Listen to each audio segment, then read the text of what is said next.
മുൻ മുഖ്യമന്ത്രി VS. അച്യുതാനന്ദന്റെ private സെക്രട്ടറിയും മുൻ IAS ഉദ്യോഗസ്ഥനുമായിരുന്ന കെ. സുരേഷ് കുമാർ രചിച്ച വി.എസിനൊപ്പം എന്റെ ദിനങ്ങൾ എന്ന പുസ്തകം പ്രകാശനം ചെയ്തു. തിരുവനന്തപുരം പ്രസ് ക്ലബ്ബിൽ വെച്ച് നടന്ന ചടങ്ങിൽ കോൺഗ്രസ് നേതാവ് കെ. സുധാകരൻ മുൻ ഹൈക്കോടതി ജഡ്ജി ജസ്റ്റിസ് കമാൽ പാഷയ്ക്ക് നൽകി പുസ്തകം പ്രകാശനം ചെയ്തു. വി.എസ്. അച്യുതാനന്ദൻ മുഖ്യമന്ത്രിയായിരുന്ന 2006-2011 കാലഘട്ടത്തിലെ അതീവ നിർണായകമായ രാഷ്ട്രീയ നീക്കങ്ങളും ഭരണപരമായ തീരുമാനങ്ങളും പ്രതിപാദിക്കുന്നതാണ് പുസ്തകം. ബുക്ക് വോമാണ് പുസ്തകം പുറത്തിറക്കിയത്.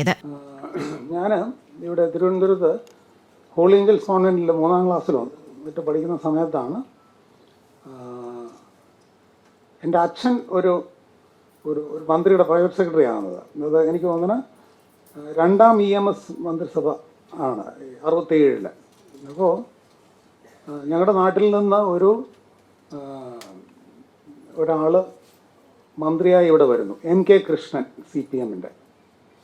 അപ്പോൾ അദ്ദേഹം വരുന്ന ആ ഗ്രാമത്തിൽ നിന്നാണ് അച്ഛനെ പരിചയമുള്ള ഒരുപാട് ആൾക്കാർ വന്ന് അച്ഛനെ പെർസ്വേഡ് ചെയ്യാണ് എങ്ങനെയെങ്കിലും ഇദ്ദേഹത്തിൻ്റെ പേഴ്സണൽ സ്റ്റാഫിൽ ചെല്ലണമെന്ന്.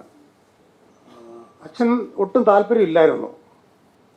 എന്നാലും ഇവരെല്ലാവരും കൂടെ നിർബന്ധം പിടിച്ച് അച്ഛൻ മന്ത്രിയുടെ പേഴ്സണൽ സ്റ്റാഫിൽ ചെല്ലുന്നു.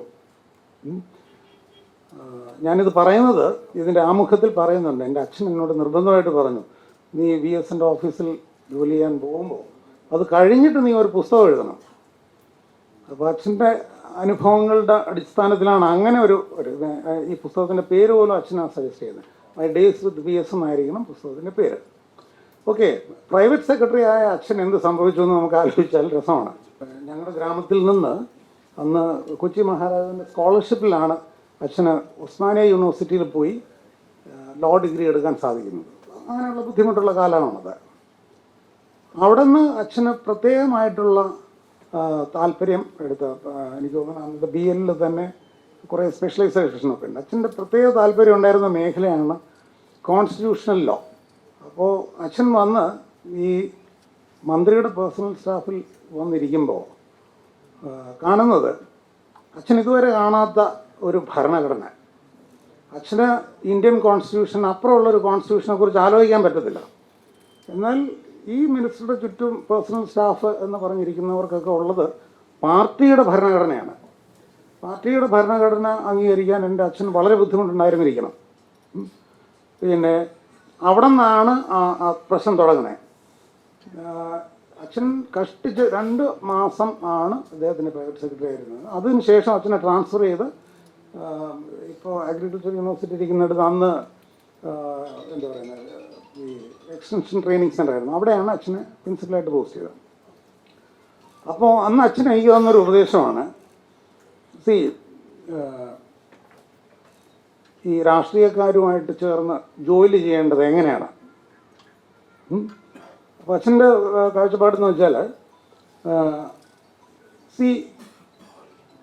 നിങ്ങൾ ഒരു 35 വർഷം ഈ നാടിനെയും നാട്ടുകാരെയും സേവിക്കാൻ യോഗ്യനാണെന്ന് ഒരു ഭരണഘടനാ സ്ഥാപനം കണ്ടുപിടിച്ചതിന് ശേഷമാണ് നിങ്ങൾ ബ്യൂറോക്രാറ്റായി നിയമിക്കുന്നത്. രാഷ്ട്രീയക്കാരൻ 5 വർഷത്തെ ഒരു മാൻഡേറ്റുമായിട്ടാണ് വരുന്നത്. പക്ഷേ പൊതുജനങ്ങൾ നേരിട്ട് കൊടുത്ത ഒരു മാൻഡേറ്റാണ്.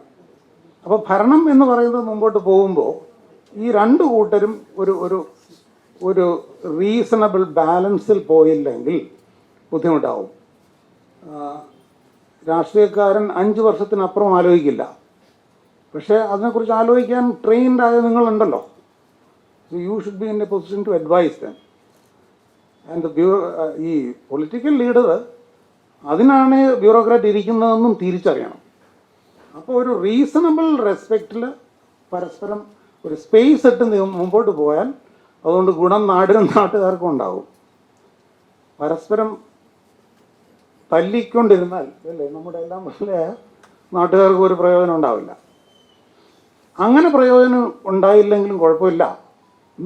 ഒരു കാരണവശാലും ഇവരുടെ തോളത്ത് കൈയിട്ട് ഒരു സംഘം ചേർന്ന് നാട്ടുകാരെ പറ്റിക്കുന്ന ഒരു ഏർപ്പാട് പാടില്ല. ഇതായിരുന്നു അച്ഛൻ്റെ ഒരു കാഴ്ചപ്പാട്. അപ്പോൾ അതുകൊണ്ടാണ് അച്ഛൻ എന്നോട് പറഞ്ഞത്, ഈ കാലം മാറി, നീ ഒരു മുഖ്യമന്ത്രിയുടെ ഓഫീസിൽ ചെല്ലുമ്പോൾ പ്രത്യേകിച്ച് അതേപോലത്തെ അച്ഛൻ്റെ അനുഭവം പോലുള്ള ഒരു CPM ഒരു ഇടതുപക്ഷ മന്ത്രിസഭയിൽ നീ ചെന്നിരിക്കുമ്പോൾ നിനക്ക് ചില ബുദ്ധിമുട്ടുകളുണ്ടാവും. അപ്പോൾ ആ ബുദ്ധിമുട്ടുകളുണ്ടായി. പിന്നെ അച്ഛന് ഞാൻ കൊടുത്തൊരു വാക്കായിരുന്നു ഞാൻ ഇങ്ങനെ ഒരു പുസ്തകം എഴുതുമെന്ന്. അച്ഛൻ മരിച്ചിട്ട് 16 വർഷമായി. ഇപ്പോഴാണ് അത് എഴുതാൻ പറ്റിയത്. നേരത്തെ ഷാജാൻ പറഞ്ഞു ഇതെന്തുകൊണ്ട് എഴുതിയില്ല.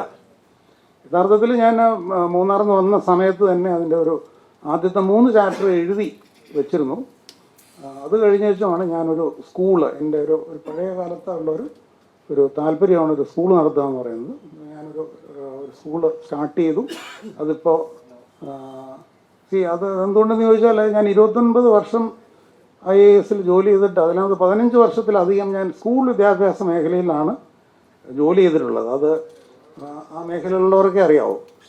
പൊതുജനങ്ങൾക്ക് ആകെ അറിയാവുന്നത് മൂന്നാർ പോയി 5-6 കെട്ടിടങ്ങൾ തോണ്ടി താഴെ ഇട്ട സുരേഷ് കുമാറിനെയാണ്. പക്ഷേ എൻ്റെ പേഴ്സണലി എനിക്ക് ഒരുപാട് സാറ്റിസ്ഫാക്ഷൻ തരുന്നത് സ്കൂൾ വിദ്യാഭ്യാസമാണ്. അതുകൊണ്ടാണ് ഈ പുസ്തകം എഴുതാൻ താമസിച്ചു പോയത്.